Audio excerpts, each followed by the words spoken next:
Assalamualaikum warahmatullahi wabarakatuh. Alhamdulillah, Bapak Ibu, saudara-saudara, adik-adik jamaah Masjid Mubarak yang diberkati Allah. Sebenarnya subuh ini saya ingin membuka takbir teka-teki Lailatul Qadar. Namun sepertinya ada yang mengganjal di hati saya, di benak saya, di pikiran saya tentang perang Badar yang kemarin sudah selesai. Ternyata ada kisah-kisah yang tercecer. Maka saya bermaksud akan menyampaikannya, dan teka-teki tentang Lailatul Qadar insya Allah akan saya sampaikan Ramadan tahun depan. Mudah-mudahan bisa ketemu lagi. Kecuali waktunya cukup atau masih tambah 1 hari lagi atau Idul Fitrinya mundur. Beberapa kisah yang tercecer diantaranya pertama kisah sahabat Nabi bernama Habab bin Mundir. Saya beberapa kali bertemu orang dan menjadi teman namanya mirip, ada mundirnya. Dan orang yang bernama Mundir biasanya ahli strategi perang. Saya dulu juga pernah diajari strategi perang. Strategi perang hampir sama dengan strategi bermain sepak bola. Ada ofensif, ada defensif. Nah, Habab bin Mundir ini ahli strategi defensif. Strategi bertahan, membuat pertahanan. Maka ketika Rasul hendak mendirikan tenda di tengah-tengah padang Badar, sebelah depannya ada 5 sumur, belakang 5 sumur. Habab bin Mundir bertanya, "Ya Rasulullah, apakah strategi Rasulullah itu benar-benar wahyu dari Allah atau hanya sekedar strategi Rasulullah?" Begitu hati-hatinya Bapak Ibu, Habab bin Mundir ingin mengusulkan harus bertanya dulu, perintah Allah, wahyu Allah atau bukan. Maka ketika Nabi menjawab, ini tidak ada kaitannya dengan wahyu Allah, hanya strategi saya saja. Maka Habab bin Mundir memberikan usul, "Ya Rasulullah, mendingan kita bertahan di belakang. Sangat berbahaya ketika mendirikan tenda di tengah-tengah di padang Badar. Kita mundur di belakang, masih ada 5 sumur. Ketika besok perang di panas teriknya matahari, pasukan kita butuh minuman, air sumur sudah dekat.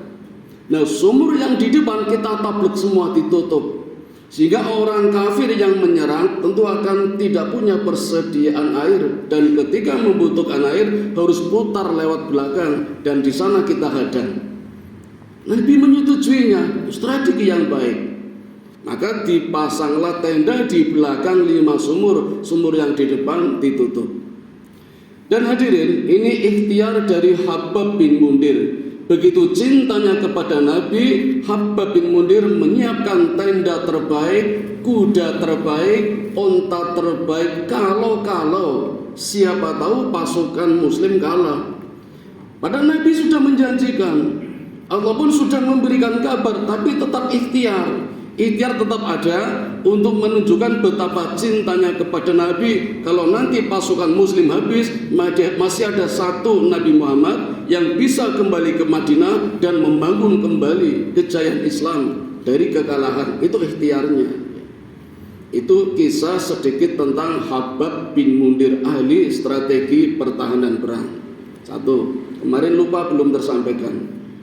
Yang kedua, masih di H-2, Nabi memberikan instruksi jangan membunuh Al-Khudri dengan Abbas. Ada apa dengan Al-Khudri? Beliau orang kafir, tetapi dianggap berjasa oleh Nabi karena pernah merobek perjanjian Baitul Aqobah, perjanjian orang Quraisy yang dianggap sangat merugikan Nabi. Ini ada orang kafir tidak setuju, maka perjanjiannya dirobek. Ada 7 orang yang Al-Khudri yang berani merobek, dan Nabi tahu, dan Nabi menganggap ini berjasa. Maka kata Nabi, jangan dibunuh Al-Khudri.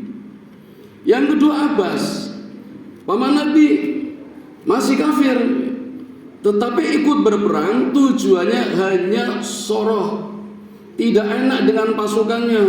Pasukannya maju perang, dia sebagai kepala suku enggan berperang.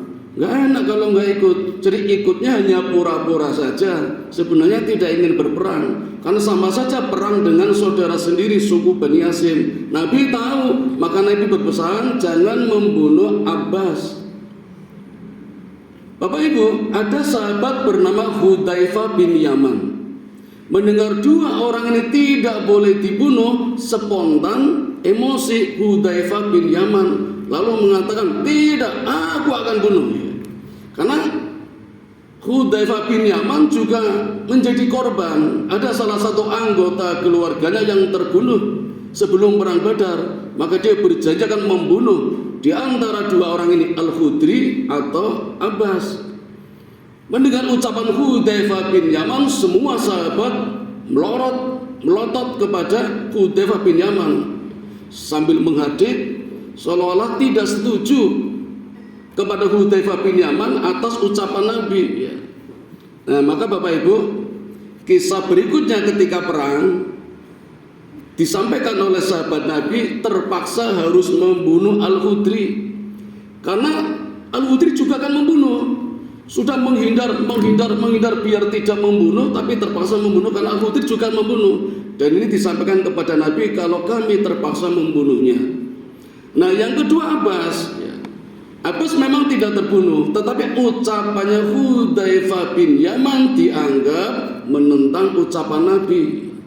Apalagi Nabi mengatakan, ya Umar, bagaimana tanggapan Anda tentang Hudzaifah bin Yaman?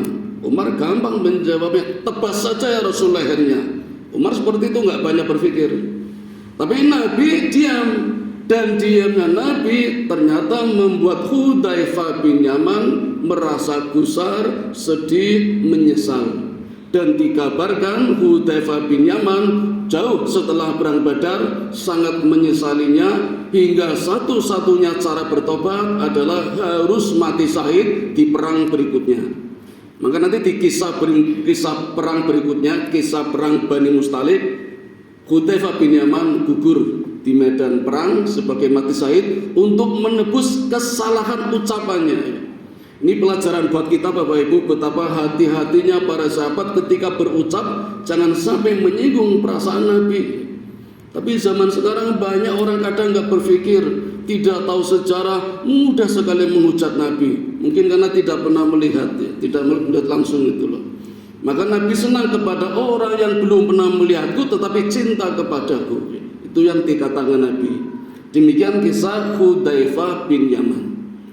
Yang ketiga, tentang turunnya ayat bala bantuan yang Allah kirim, dan turunnya ayat ini ketika perang sedang berkecamuk. Kemarin sudah saya sampaikan, sayap kanan sukses dipimpin oleh Zubair bin Awam. Sayap kiri sukses dipimpin oleh Al-Miqdad. Back sentral yang tengah-tengah dipimpin oleh Abu Bakar. Tapi Abu Bakar ingin menengok Nabi, kondisinya bagaimana di perkemahan, diserahkan kepada Abdurrahman.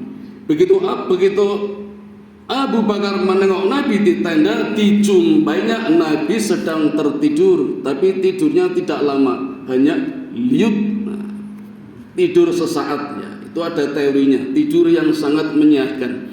Dan ketika Rasul tidur seperti ini, ternyata turun ayat surat Al-Anfal ayat yang ke-9.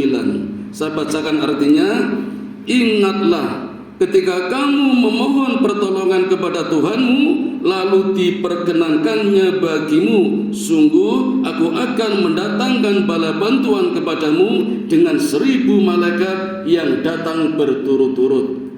Maka Nabi mengatakan, ya Abu Bakar, bala bantuan sudah datang. Bukankah engkau melihat di bukit sana malaikat Jibril sudah turun dan sedang mengekang kudanya, menggunakan kuda putih, menggunakan baju putih. Bala bantuan sudah datang. Bapak Ibu, ada satu saksi mata yang Allah memberikan izin, orang ini betul-betul melihat malaikat yang membantu ketika perang Badar. 2 Dua orang ini ternyata bapak dan anak. Melihat dari kejauhan terjadinya perang Badar, tidak ikut berperang tapi hanya ingin tahu betapa dahsyatnya perang Badar, yang menang muslim atau kafir. Ini saksi mata dan menceritakan di kisah berikutnya. Ketika malaikat Jibril turun dengan kudanya dan dengan satu teriakan saja, takbir Allahu Akbar, dua orang ini terjatuh dari pohon kelapa. Jadi bapak dan anak ingin melihat terjadinya perang Badar, naik pohon kelapa. Begitu Jibril takbir, dua orang terjatuh semuanya. Hanya mendengar teriakannya terjatuh, dan anaknya langsung mati. Bapaknya belum mati tapi lumpuh selama 30 tahun. Dan ketika masih hidup mengatakan, andai saja masih ada perang lagi di mana malaikat turun, pasti aku akan ikut. Betapa dahsyatnya perang yang dibantu oleh malaikat. Ini ucapan bapaknya anak tadi yang jatuh tapi lumpuh, hanya mendengar teriakan malaikat Jibril. Dan ayat berikutnya Nabi juga memberikan pesan kepada Abu Bakar, dirahasiakan kepada pasukan, tak hanya Abu Bakar yang tahu. Ayat berikutnya saya bacakan artinya saja.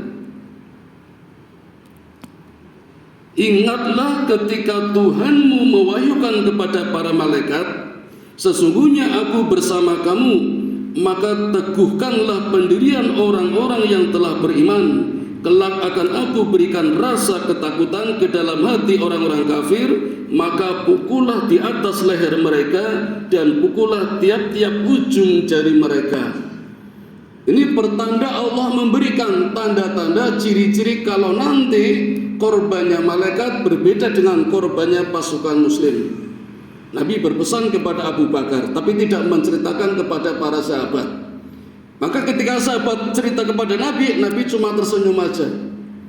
Ketika perang usai, ada sahabat bercerita, ya Rasulullah, aku hendak memutuskan kepala musuh tapi tiba-tiba kepalanya putus sendiri. Nabi dalam hati, itulah malaikat yang memenggal kepalanya. Ada sahabat lagi berkata, ya Rasulullah, aku hendak melepaskan panah. Sudah aku pasang panah tapi tiba-tiba musuh terjatuh dan terbakar, ada luka bakar. Nabi tersenyum dalam hati, itulah korbannya malaikat. Ya Rasul, aku hendak membunuh musuhku tapi ternyata jari-jarinya terlepas semua, terpotong. Nabi senyum dalam hatinya mengatakan, itulah korban para malaikat. Bahkan Bapak Ibu, ada sahabat yang bercerita begini, ketika aku perang ya Rasul, ada seolah-olah yang memanggil nama, padahal nama itu tidak ada dalam pasukan kita. Ada yang memanggil Auf, ada yang memanggil Aum. Itu berarti teman malaikat memanggil temannya. Mungkin serbu sana, serang sana. Itu Nabi bercerita dan disimpan di dalam hatinya. Cuma senyum-senyum saja. Bahkan ada juga para sahabat, ya Rasulullah, aku hendak terbunuh. Musuh sudah akan membunuh aku, tapi tiba-tiba aku diselamatkan oleh orang dan aku selamat. Sekarang orang yang menolong aku tidak ada ya Rasul, entah pergi kemana. Nabi senyum, itulah para malaikat. Nah inilah Bapak Ibu terjadinya perang Badar, serangan total yang begitu cepat sehingga perang ini disebut perang tercepat di dunia.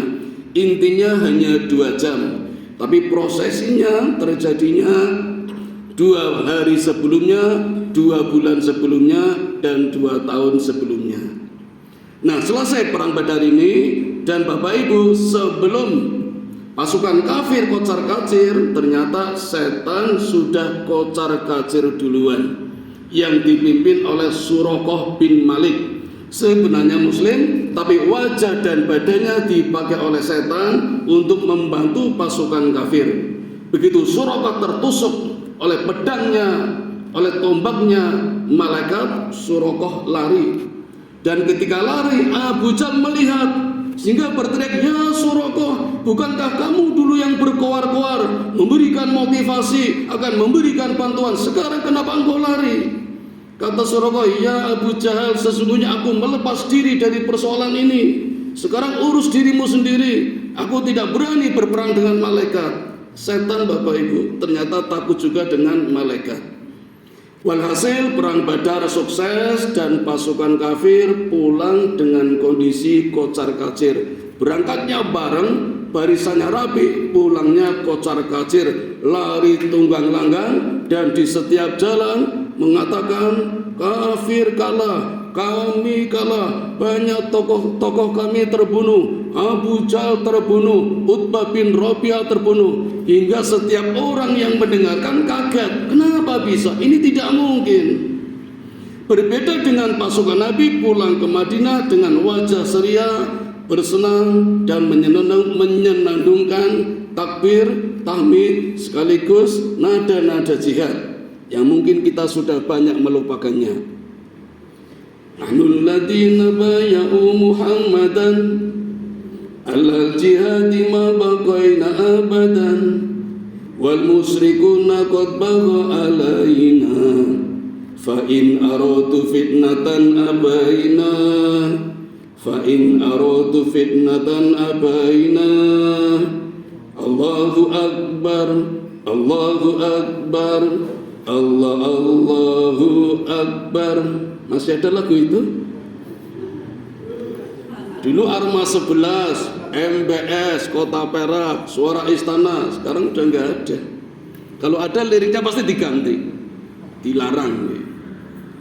Coba mangke malam takbiran Paisak, anak-anak bawakan ini, nanti yang ditangkap Paisak nanti. Itu lagu jihad itu, ya, menumbuhkan semangat, senang dengan membawa kemenangan. Nahnul ladzina bay'u Muhammadan teng tong teng ala jihadi ma baqaina abadan teng teng teng wal musyrikuna qad bagha alaina fa in aradu fitnatan abaina fa in aradu fitnatan abaina Allahu akbar Allahu akbar Allahu akbar. Sekarang diganti, yang kanan megang opor, yang kiri mercon jedur pas takbiran. Mari Bapak Ibu sebentar nggih tak tambahi. Begitu pasukan kafir pulang kocar-kacir dengan berita yang menyedihkan, Abu Jahal mati, Utbah bin Rabi'ah mati, semuanya kan kaget. Ada satu orang yang penasaran betul apa tidak. Siapa Bapak Ibu? Abu Lahab, yang tidak ikut berperang, hanya menunggu kabar kalau tokoh-tokoh orang Quraisy mati, saya bisa jadi pemimpin. Nah, ini liciknya Abu Lahab.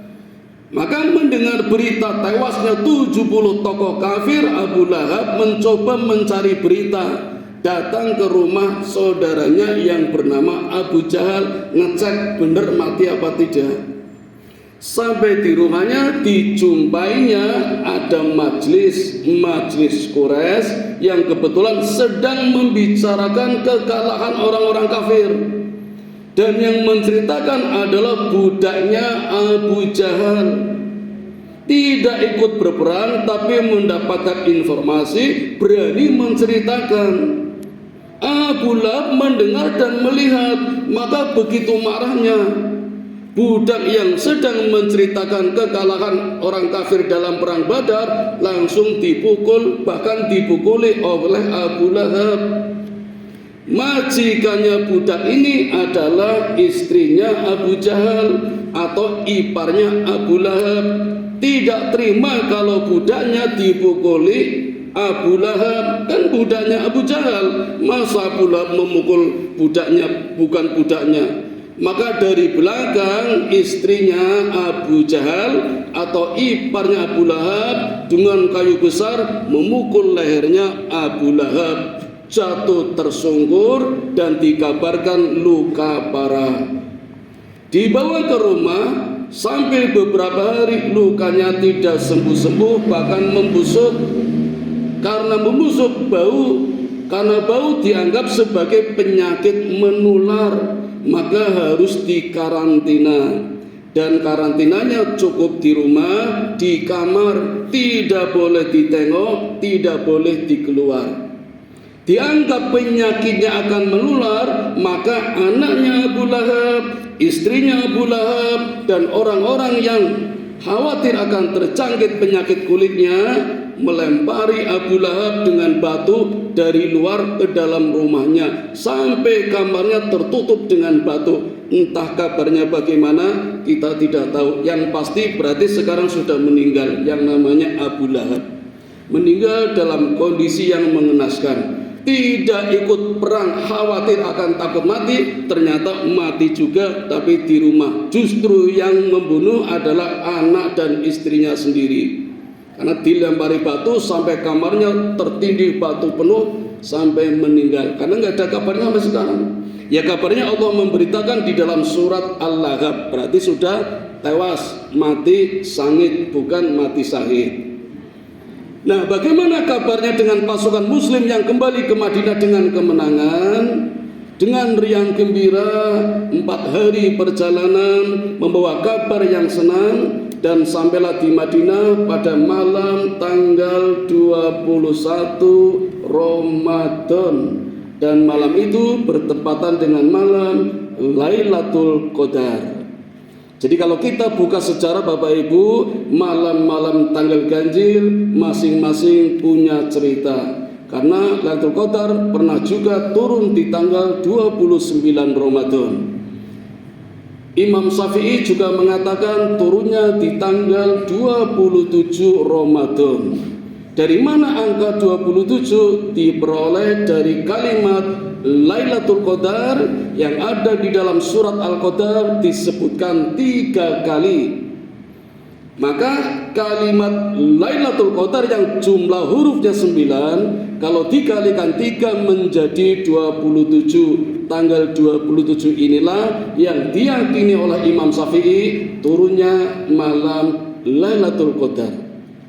Bagaimana dengan tanggal 23? 3 kalimat Lailatul Qadar tadi dijumlahkan dengan angka 20, di mana Nabi mengatakan malam Lailatul Qadar akan turun di tanggal ganjil setelah tanggal 20. Maka kalau tanggal 20 ditambah 3 kalimat Lailatul Qadar, sangat diyakini turunnya tanggal 23 Ramadan. Bagaimana dengan tanggal 25? Surat Al-Qadar, surat yang ke-97 berisi 5 ayat. Jadi kalau ditambah dengan tanggal 20, maka malam Lailatul Qadar tanggalnya 25 Ramadan. Jadi mau pilih yang mana Bapak Ibu? 21, 23, 25 sudah lewat. Bahayanya kalau kita beranggapan kita sudah mendapatkan Lailatul Qadar kemarin, hampir dipastikan sekarang kita malas. Inilah teka-teki Lailatul Qadar. Maka kita jangan beranggapan. Bolehlah kita menganggap bahwa malam Lailatul Qadar turun pada tanggal-tanggal ganjil. Bolehlah beranggapan. Tapi saya punya pemikiran lain yang dianggap ganjil di sini bukan ganjil tanggalnya, tapi adanya keganjilan, adanya keanehan.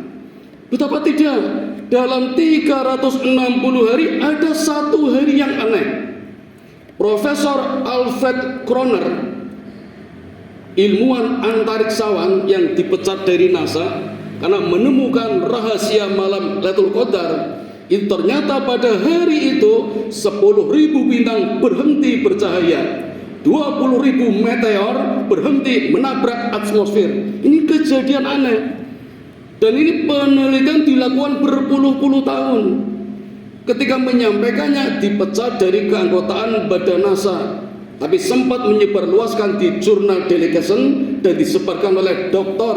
Abdul Basit Muhammad dari Mesir, sehingga sekarang tersiar kabar yang sangat menakjubkan dan banyak orang-orang di luar Islam masuk Islam gara-gara teka-teki Lailatul Qadar. 1, teka-teki tentang keganjilan atau tanggal ganjil. Jadi kalau kita yakin di tanggal-tanggal ganjil, mungkin kita akan kecelik. Resikonya kalau kemarin misalnya kita sudah mendapatkan Lailatul Qadar, maka hari berikutnya mungkin kita akan malas. Itu bahaya kalau kita meyakini tanggal ganjil. Mendingan meyakini keganjilannya. Yang kedua, malam. Bapak Ibu, kalau nanti malam misalnya kita mendapatkan Lailatul Qadar, sangat tidak adil. Kenapa? Karena di belahan bumi yang lain siang. Saya menelpon anak saya yang di Swedia jam berapa? Pagi. kita berlanjut malam, misalnya dapat Lailatul Qadar, berarti sana nggak dapat, kan nggak adil, karena Lailatul Qadar itu universal, mendunia, sana tidak adil. Sama dengan Swedia, kalau di sana Lailatul Qadar, berarti di sini tidak, kan nggak adil. Maka kita harus memahaminya. Ada satu ayat yang mengatakan begini, yukhrijul laila fin nahar wa yukhrijun nahar fil lail. Malam meliputi siang, siang meliputi malam. Artinya apa? Ketika siang hari kita harus fokus, khusyuk seperti ibadah malam. Di malam hari begitu perkasanya kita seperti siang hari. Itu namanya malam meliputi siang, siang meliputi malam. Itulah malam Lailatul Qadar. Jadi malam bukan dalam suasana gelap malam hari, tapi malam kehalusan, kelembutan kita di siang hari, beribadah seperti malam hari, dan beribadah di malam hari sebagaimana kita perkasa di siang hari. Bukankah ketika sholat duhur banyak rokaatnya? Duhur 4 rokaat, qobliyahnya 4 rokaat, ba'diyah 2 rokaat, itu sudah 10. Ditambah duha 12, sudah 22. Pak siang tapi seperti malam. Malam kita harus perkasa, tidak tertidur terus. Kan Rasul di malam Ramadan Lailatul Qadar setelah tanggal 20 tidak pernah tidur, justru membangunkan anggota keluarganya. Itulah teka-teki Lailatul Qadar. Satu lagi ya, tanggung ini. Ya, jadi tahun depan nggak usah tak sampaikan. Ada apa dengan angka 1000 bulan? Kenapa harus menggunakan bulan? Tidak tahun, tidak hari. Karena kasusnya adalah bulan Ramadan, maka menggunakan 1000 bulan. Kenapa 1000? Tidak 100, tidak 10.000. Bapak Ibu, ada 2 angka di sini, angka 1 dan angka 0. Angka 1 menunjukkan keesaan Allah, keyakinan kita bahwa Allah adalah Tuhan yang satu, tidak beranak, tidak diperanakan. Kita harus yakin. Maka syarat mendapatkan Lailatul Qadar, kita harus yakin Allah Tuhan yang satu yang mengatur alam semesta begitu luas. Angka 0 artinya ikhlas. Semakin kita ikhlas beramal, ikhlas beribadah, maka semakin bernilai. Kita lihat angka 1 yang didampingi angka 01, 10. Semakin kita ikhlas, tambah 0 lagi 100. Kita ikhlas 1000, ikhlas lagi 10.000. Semakin kita ikhlas, semakin banyak 00 dipasang, semakin besar pahala dan kelipatannya. Itulah rahasia angka 0. Tetapi angka 0 ini tidak akan berarti manakala tidak ada angka 1. Betapapun kita ikhlas tapi tidak yakin kepada Allah, sia-sia. Nah, maka angka 1000 bulan adalah angka simbol. Kita bisa mendapatkannya kalau kita benar-benar ikhlas, yakin kepada Allah. Setiap amalan akan dilipatkan minimal 1000 bulan. Inilah dahsyatnya surat Al-Qadar, di mana surat ini turun ketika Nabi sedang berkesima. Jadi setelah Nabi menceritakan kisah Nabi Sam'un yang punya amalan ibadah malam selama 1000 bulan, siangnya puasa selama 1000 bulan, banyak sahabat berlomba-lomba, ya Rasul, saya ingin seperti Nabi Sam'un dengan ibadah malam selama 1000 bulan. Saya ingin seperti Nabi Sam'un berpuasa selama 1000 bulan. Nabi terdiam. Lalu Allah kirim malaikat Jibril membawakan firman-Nya surat Al-Qadar, surat yang ke-97 yang terdiri dari 5 ayat. Dan di kisah inilah Bapak Ibu, terutama ayat keempat, malaikat Jibril ruhnya mengumpulkan para malaikat kira-kira sejumlah 70.000 malaikat tidak tetap, karena sering Allah matikan, hidupkan lagi, matikan, hidupkan lagi. Itu menjadikan suasana bercahaya. Kita kan tahu, pernah dapat ilmu fisika, di mana malaikat juga terbuat dari cahaya. Bisa dibayangkan Bapak Ibu, kalau cahaya di sini memiliki unsur yang paling kuat. Ada yang lebih kuat lagi, nurun ala nurun, cahaya di atas cahaya, yaitu Allah. Allah menurunkan cahaya kepada para malaikat. Maka malam Lailatul Qadar ditandai dengan cahaya yang sangat luar biasa, perjumpaan antara banyak cahaya, cahayanya malaikat dengan cahayanya orang yang beriman. Nanti bisa dibuka surat An-Nur, surat yang ke-24 ayat 35, di mana orang beriman akan bercahaya. Sebelum bulan Ramadan, ketika hati sudah senang menyambut datang bulan Ramadan, itu sudah bercahaya, wajhun malihun. Maka dari hari ke hari sampai malam Lailatul Qadar akan bercahaya. Cahayanya bertemu dengan cahaya malaikat. Maka Nabi menceritakan tanda-tanda malam Lailatul Qadar, tanda-tandanya 10.000 bintang berhenti tidak bercahaya karena sudah diwakili oleh cahaya malaikat yang bertemu dengan cahayanya orang beriman. 20.000 meteor juga berhenti tidak menabrak atmosfer. Malam itu tidak ada udara, tidak ada angin, tidak ada hujan, suasana tidak begitu panas, tidak begitu dingin, dan pagi harinya matahari begitu cerah tanpa radiasi. Itu pengaruh dari perjumpaan banyak cahaya. Bapak Ibu, saya baru bisa menyampaikan sedikit tabir tentang teka-teki Lailatul Qadar. Insya Allah kita harus tetap mengkaji untuk membongkar. Saya yakin Bapak Ibu kita harus penasaran ada apa dengan Lailatul Qadar. Karena janji Allah, kalau orang mendapatkan Lailatul Qadar, pasti negara kita menjadi negara yang baldatun thayyibatun wa rabbun ghafur. Pasti itu. Ciri-cirinya harga tidak naik, tidak ada pajak, semua orang sejahtera. Itu ciri mendapatkan Lailatul Qadar. Nah, kalau sekarang harga masih naik, berarti kita masih ada yang salah dengan Lailatul Qadar. Mari Bapak Ibu kita belajar bersama sampai tahun depan. Mudah-mudahan Allah mempertemukan dengan Ramadan kembali dan kita sukses mendapatkan malam Lailatul Qadar. Malam yang sangat berpengaruh dengan kehidupan kita, baik sebagai individu, sebagai keluarga, masyarakat, berbangsa dan bernegara. Mudah-mudahan ada manfaatnya. Amin ya rabbal alamin. Mohon maaf kalau terlalu panjang.